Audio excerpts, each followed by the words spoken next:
음악과 함께 잔잔한 내레이션 시작. 혹시 당신의 평안이 단 한 번의 손짓거리에 있다면 어떨까요? 하지만 당신은 여전히 온 세상의 무게를 두 어깨에 짊어지고 있다면요. 오늘 우리는 성경에서 가장 자유로운 초대 중 하나에 대해 이야기 나누려 합니다. 베드로전서 5장 7절 말씀입니다.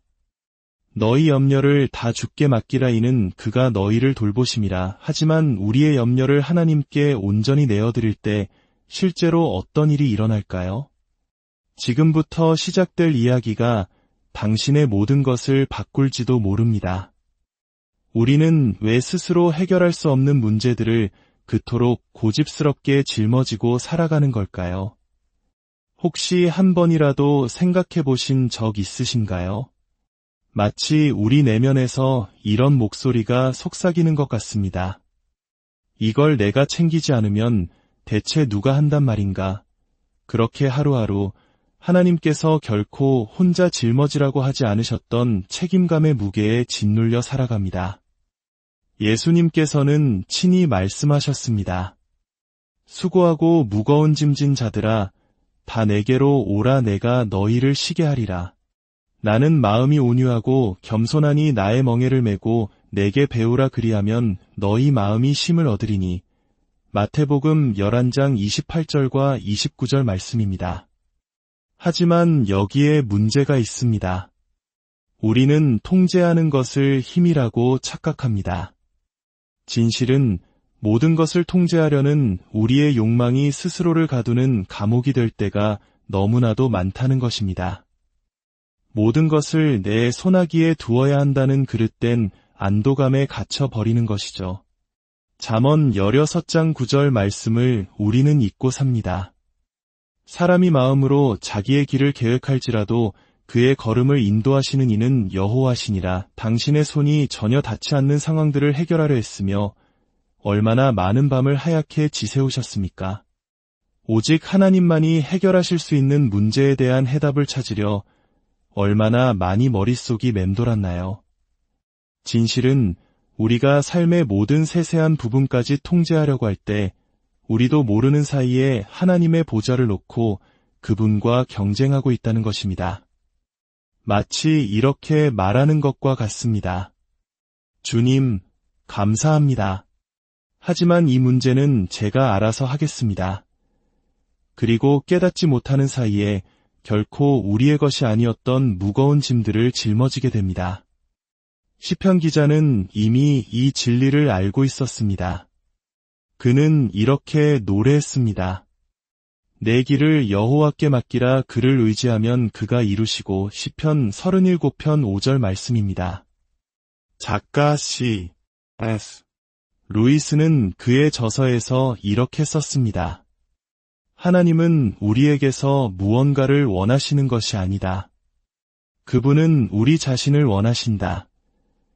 이 문장은 우리를 무장해제시킵니다. 주님께서는 우리의 능력이나 통제력을 원하시는 것이 아니라 우리가 애써 숨기려 하는 무거운 짐들을 포함한 우리 존재 전체가 그분께 항복하기를 원하신다는 사실을 드러내기 때문입니다. 혹시 당신은 스스로를 구원하려는 노력을 하고 있지는 않으신가요? 우리의 삶을 정직하게 들여다볼 때 우리가 느끼는 불안의 상당 부분은 모든 것을 통제하려는 필사적인 시도에서 비롯된다는 것을 발견하게 됩니다. 하나님의 평안은 바로 그 항복의 저편에서 우리를 기다리고 있는데도 말입니다.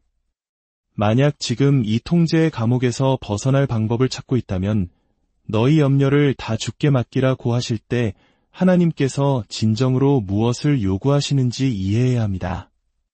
베드로가 사용했던 언어인 헬라어 단어는 누군가 테이블 위에 조심스럽게 무언가를 내려놓는 것 같은 섬세한 맡김을 의미하지 않습니다. 그것은 마치 무거운 짐을 내려놓고 다시는 집어들 생각이 없는 사람처럼 힘껏 내던져 버리는 것을 의미합니다.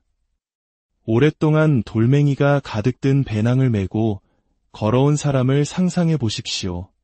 너무 오랫동안 메고 있어서 그 무게 없이 걷는 것이 어떤 느낌인지조차 잊어버렸습니다. 마침내 모든 것을 내려놓을 장소를 찾았을 때 그는 돌멩이를 하나씩 조심스럽게 내려놓지 않습니다. 다시는 그 짐을 지지 않을 것임을 알기에 안도감과 함께 한 번에 모든 것을 쏟아부어 버립니다. 이것이 바로 하나님께서 우리에게 요청하시는 것입니다. 그러므로 하나님의 능하신 손 아래에서 겸손하라 때가 되면 너희를 높이시리라. 너희 염려를 다 주께 맡기라 이는 그가 너희를 돌보심이라. 베드로전서 5장 6절과 7절 말씀입니다. 하지만 바로 이 지점에서 우리 대부분은 넘어집니다. 우리는 부분적으로만 맡깁니다. 70%는 맡기고 30%는 만약을 위해 남겨둡니다. 이렇게 기도하죠. 주님, 이 문제를 주님의 손에 맡깁니다. 하지만 모든 것이 잘 되고 있는지 가끔씩 살짝 엿볼 수 있게 해주세요. 이것은 맡기는 것이 아니라 협상입니다. 그리고 하나님은 우리와 협상하지 않으십니다. 그분은 우리를 진실하고 완전한 맡김의 자리로 초대하십니다. 왜 이렇게 온전히 맡기는 것이 어려울까요? 그것은 우리가 하나님께 전적으로 의존된 존재임을 인정해야 하기 때문입니다. 아브라함이 아들 이삭을 바치라는 부르심을 들었을 때 성경은 이렇게 기록합니다.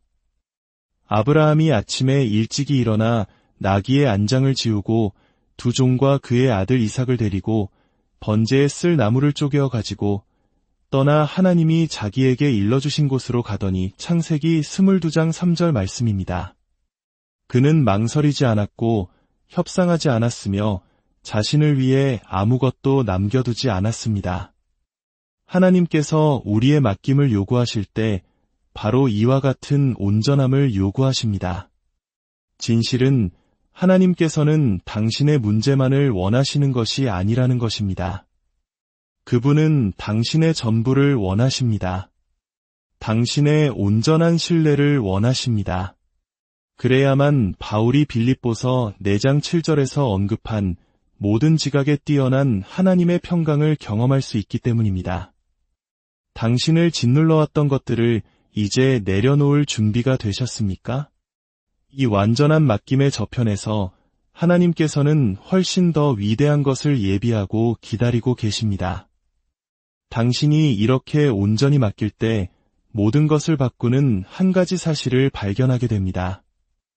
하나님께서는 당신의 짐을 잊혀진 서랍 속 예금처럼 받기만 하시는 것이 아닙니다. 그분은 당신을 돌보십니다. 당신의 짐을 대신 져주겠다고 하는 사람과 그 짐을 지고 있는 동안 당신을 돌보는 사람 사이에는 엄청난 차이가 있습니다. 그리고 우리 하나님은 이 두 가지를 동시에 행하십니다. 시편 기자는 이것을 알고 이렇게 노래했습니다. 이스라엘을 지키시는 이는 졸지도 아니하시고 주무시지도 아니하시리로다. 시편 121편 4절 말씀입니다.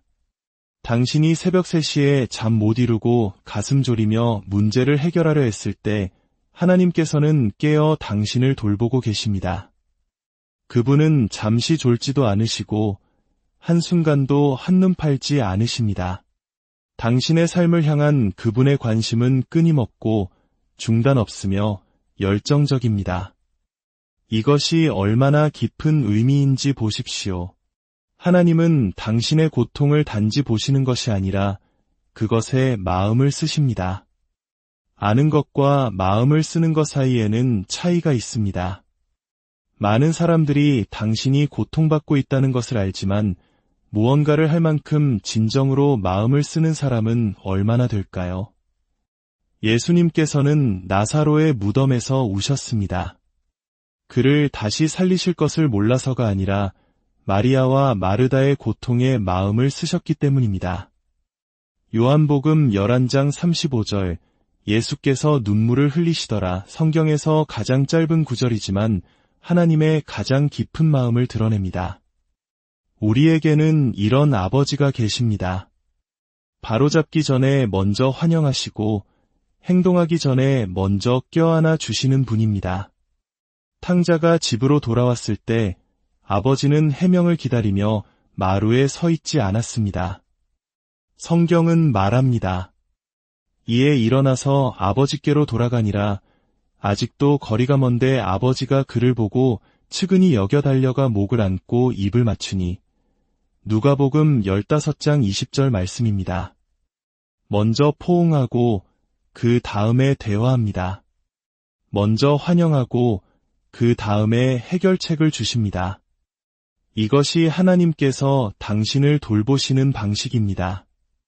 그분은 당신이 문제를 해결한 후에 사랑을 보여주시려고 기다리지 않으십니다. 당신이 아직 멀리 떨어져 있고 혼란스러워하며 돼지의 냄새를 풍기고 있을 때에도 당신을 만나기 위해 달려오고 계십니다. 지금 이 순간 당신의 마음을 잠잠히 하십시오. 당신이 혼자라고 생각하며 울고 있는 동안 그분은 이미 일하고 계십니다. 아무도 이해해주지 않는다고 절망하는 동안 그분은 이미 응답을 준비하고 계십니다. 하나님의 돌보심은 당신의 문제가 끝날 때 시작되는 것이 아닙니다. 그것은 당신의 고통 바로 한가운데에 존재합니다. C.S. 루이스가 썼듯이 세상을 지탱하는 바로 그 힘이 우리를 만지기 위해 아기가 되셨습니다. 그분은 억압하는 왕이 아니라 연약한 동반자로 이 땅에 오셨습니다. 이것이 복음의 가장 놀라운 현실입니다. 전능하신 분은 단지 관찰하시는 것이 아니라 참여하십니다. 그리고 당신이 고통받는 동안 하나님께서 주무시지 않는다는 이 돌보심이 진짜라는 것을 진정으로 이해할 때 당신의 삶에 초자연적인 일이 일어납니다. 이것을 실제로 발견한 사람들의 이야기를 들려드리겠습니다. 저는 한 어머니를 만난 적이 있습니다. 그녀는 부모로서 들을 수 있는 가장 끔찍한 진단을 아이에 대해 받았습니다. 의사들은 어떤 어머니의 마음도 들어서는 안 될 단어들을 말했습니다. 며칠 동안 그녀는 가슴에 돌덩이를 얹은 듯 그 무게를 짊어졌습니다. 그러던 어느 새벽, 방에 홀로 있던 그녀는 하나님을 향해 문자 그대로 비명을 질렀습니다. 하나님, 더 이상은 못 참겠어요. 제발 이것 좀 가져가 주세요. 그 순간 무언가 일어났습니다. 아들이 즉시 치유된 것은 아니었지만 훨씬 더 기적적인 일이었습니다. 그녀는 도무지 이해할 수 없는 평안을 찾았습니다. 몇 주 만에 처음으로 깊은 잠을 잤습니다. 그리고 바로 이 설명할 수 없는 평안 속에서 그녀는 몇 달 후 아들이 완전히 치유될 때까지 치료 과정을 함께 걸어갈 힘을 얻었습니다. 빌립보서 4장 7절 말씀처럼 말입니다. 그리하면 모든 지각에 뛰어난 하나님의 평강이 그리스도 예수 안에서 너희 마음과 생각을 지키시리라. 또 한 사업가를 만났습니다. 그는 자신의 손으로 회사를 일궜지만 실패에 대한 두려움으로 고통받으며 살았습니다. 모든 결정은 고뇌였고 고객을 잃을 때마다 그의 마음속에서는 재앙이었습니다. 그러던 어느 날 이 끊임없는 불안에 지친 그는 텅 빈 사무실에 멈춰서서 말했습니다. 하나님, 망하게 되더라도 좋습니다. 더 이상 이 두려움을 짊어지고 싶지 않습니다. 무슨 일이 일어났는지 아십니까? 그 후 몇 주 동안 그가 전혀 찾고 있지 않던 3가지 기회가 나타났습니다. 몇 년 동안 닫혀있던 문들이 너무나 자연스럽게 열려서 그 자신도 놀랐습니다. 내 길을 여호와께 맡기라. 그를 의지하면 그가 이루시고 시편 37편 5절 말씀이 그의 실제 경험이 된 것입니다. 불안 때문에 몇 년 동안 잠을 잘 수 없었던 한 젊은 여성도 있었습니다. 그녀는 약물, 상담, 이완요법 등 모든 것을 시도했습니다.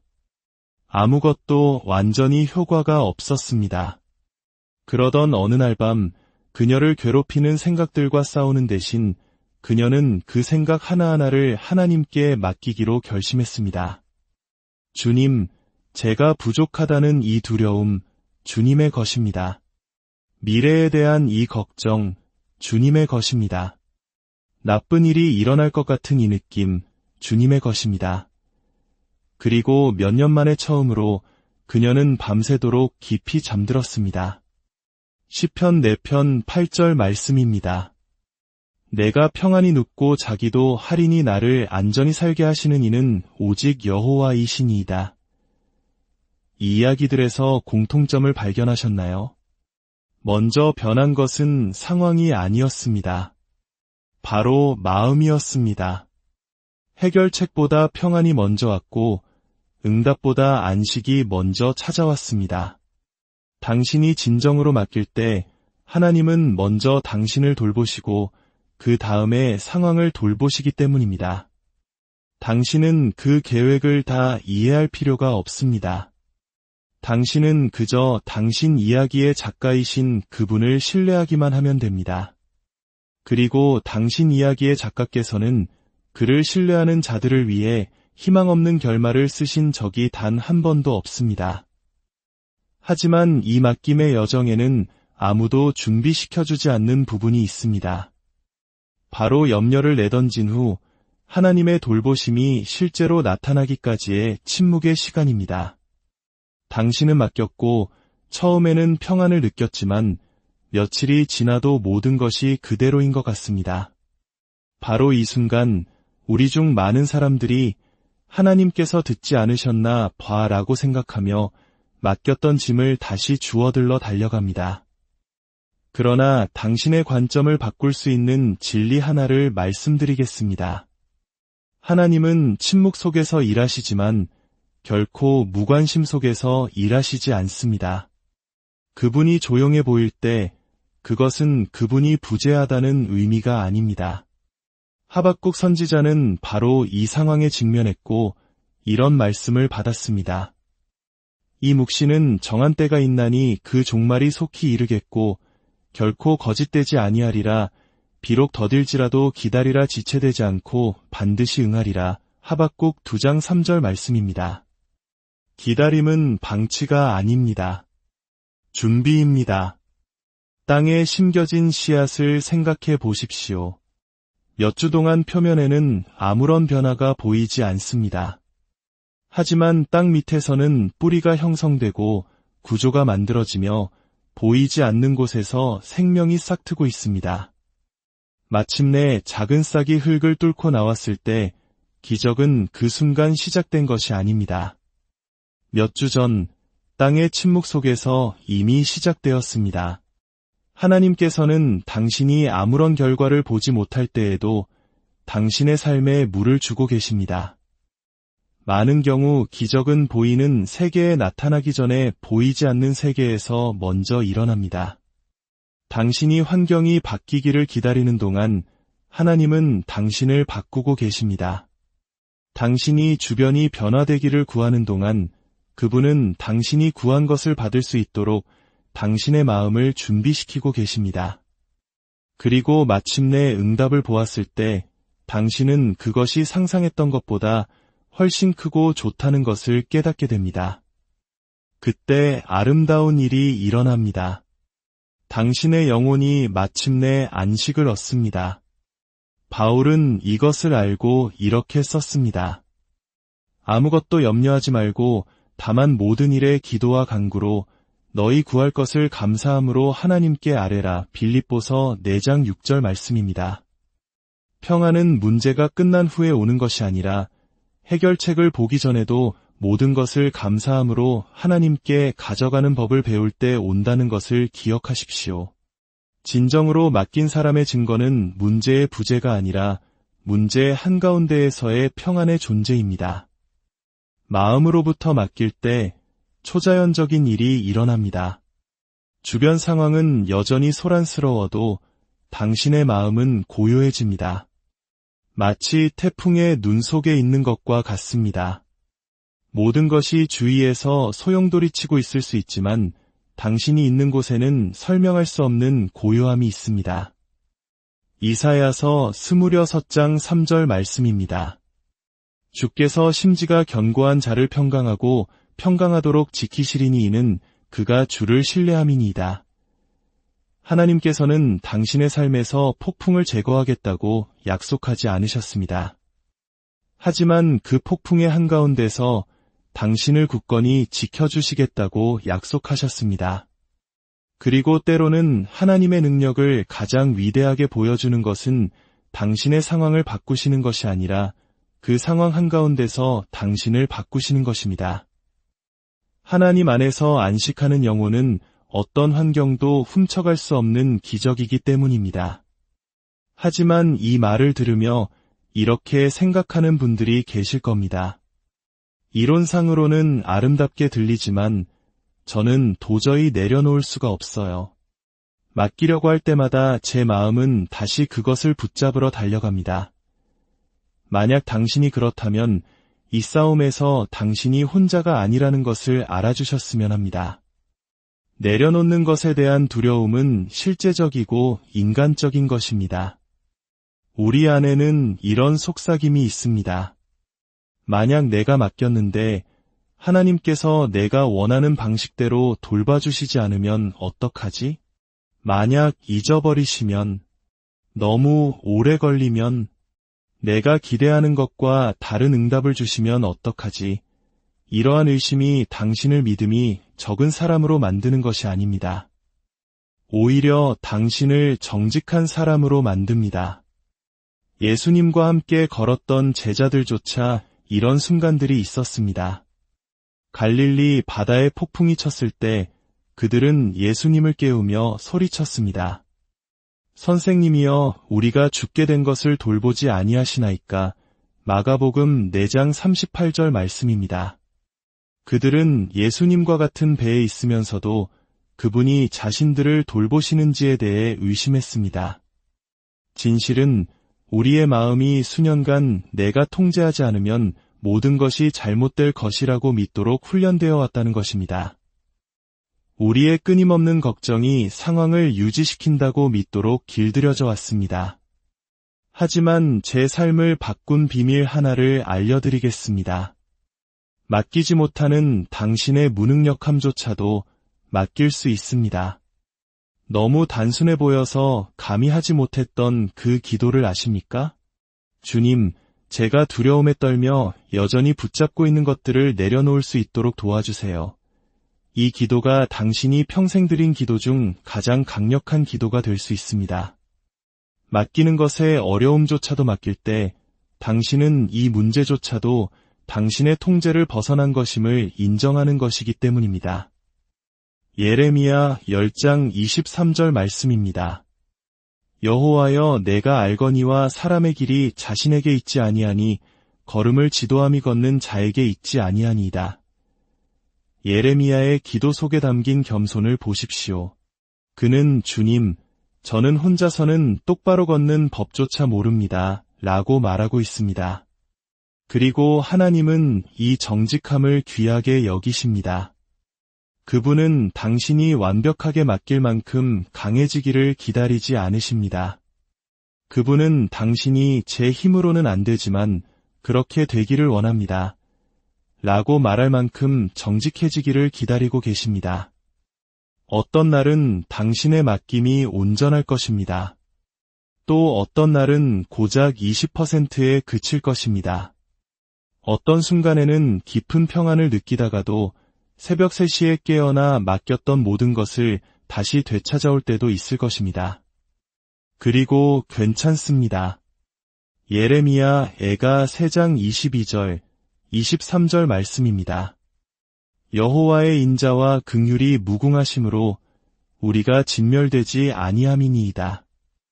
이것들이 아침마다 새로우니 주의 성실하심이 크시도소이다. 매일 아침은 다시 시도할 새로운 기회입니다. 하나님께서는 당신이 신뢰하는데 어려움을 겪는 것에 대해 짜증내지 않으십니다. 그분은 그것을 긍휼히 여기십니다. 당신이 전에 상처받았다는 것을, 사람들이 당신을 돌봐주겠다고 약속하고는 그러지 않았다는 것을, 당신이 믿었다가 실망했다는 것을 알고 계십니다. 하지만 그분은 당신에게 상처를 준 사람들과 다릅니다. 그분은 결코 실패하지 않으시고 결코 잊지 않으시며 결코 버리지 않으시는 아버지이십니다. 그리고 그분은 자신의 시간과 방식, 그리고 인내심으로 당신에게 신뢰하는 법을 가르쳐 주실 것입니다. 이제 이 여정의 끝에 다다르며 이 말씀을 다시 한번 들어보시길 원합니다.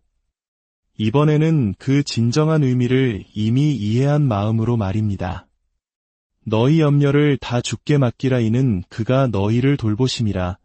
베드로전서 5장 7절 말씀입니다. 베드로는 몇몇 염려나 더 큰 염려들이라고 말하지 않았습니다.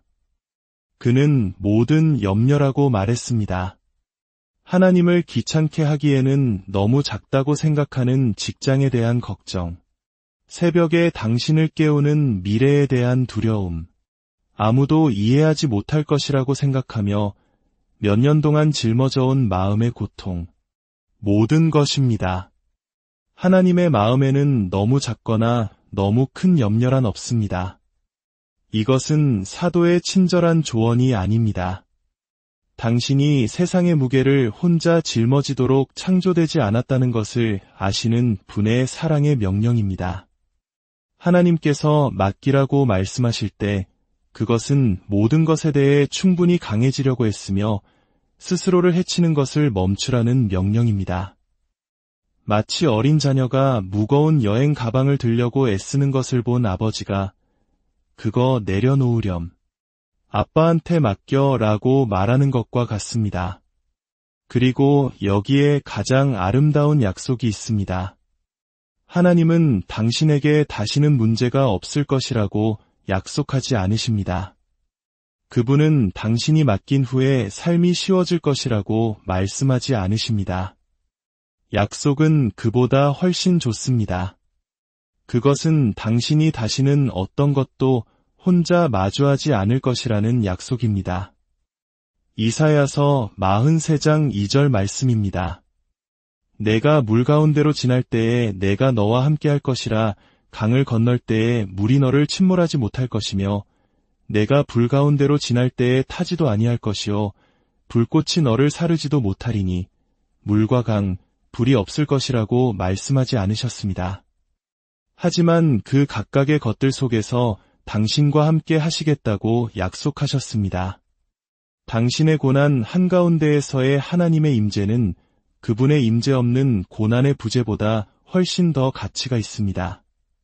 그분이 당신과 함께 하실 때 불가능한 것이 가능해지고 견딜 수 없는 것이 견딜만해지며 끝처럼 보였던 것이 새로운 시작이 되기 때문입니다.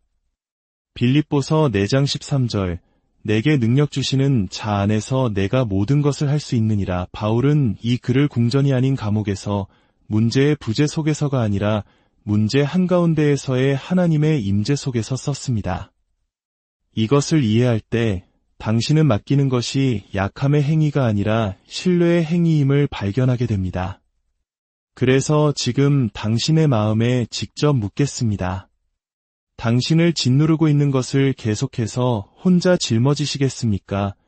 아니면 단번에 맡기시겠습니까? 모든 것에 대해 충분히 강한 척을 계속하시겠습니까? 아니면 당신이 마주한 어떤 것보다도 강하신 아버지가 계시다는 것을 받아들이시겠습니까?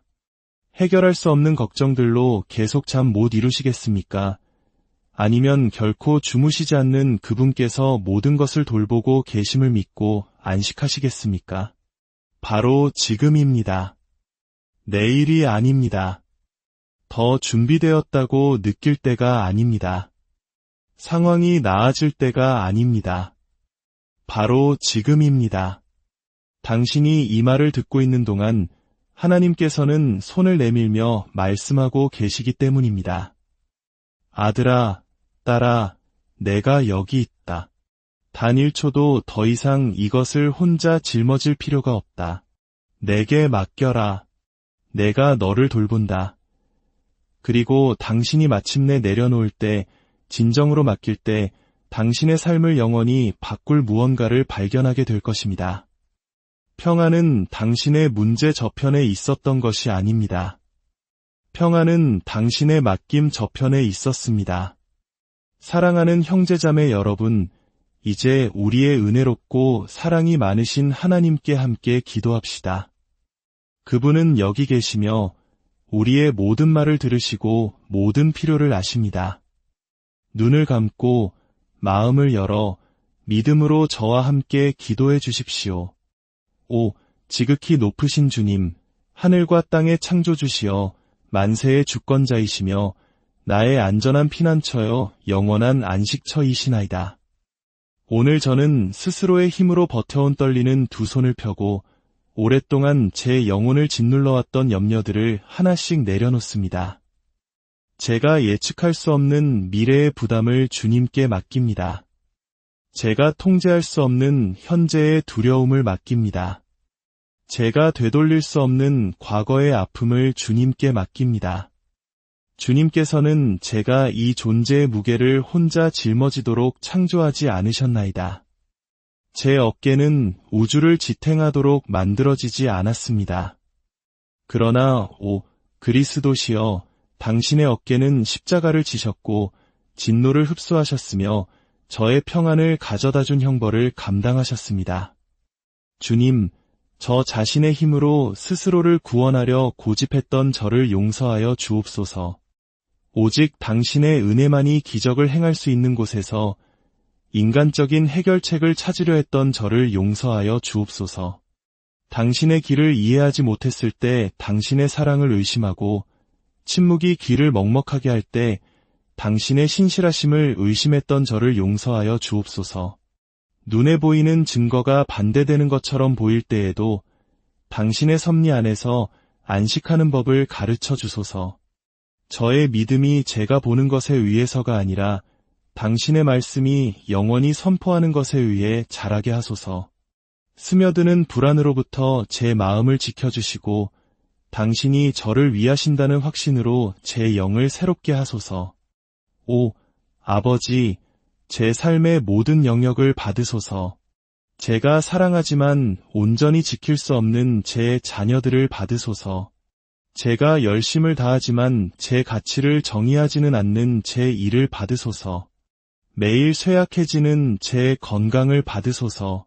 진흙처럼 연약하지만 당신의 눈에는 귀한 제 관계들을 받으소서. 이제부터 제 삶이 당신을 신뢰하는 것이 최고의 선임을 증거하는 살아있는 제단, 조용하고 영광스러운 증인이 되게 하소서.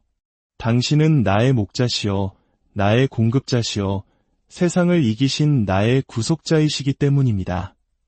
슬픔의 사람이시며 저를 짓눌렀던 짐을 먼저 지신 예수 그리스도의 귀하신 이름으로 기도드립니다. 아멘. 이 메시지가 여러분의 마음에 깊은 울림을 주었다면 좋아요를 눌러 주님의 은혜에 화답해 주시고 이 영상을 사랑하는 가족과 친구들에게 공유하여 하나님의 위로를 함께 나누어 주십시오.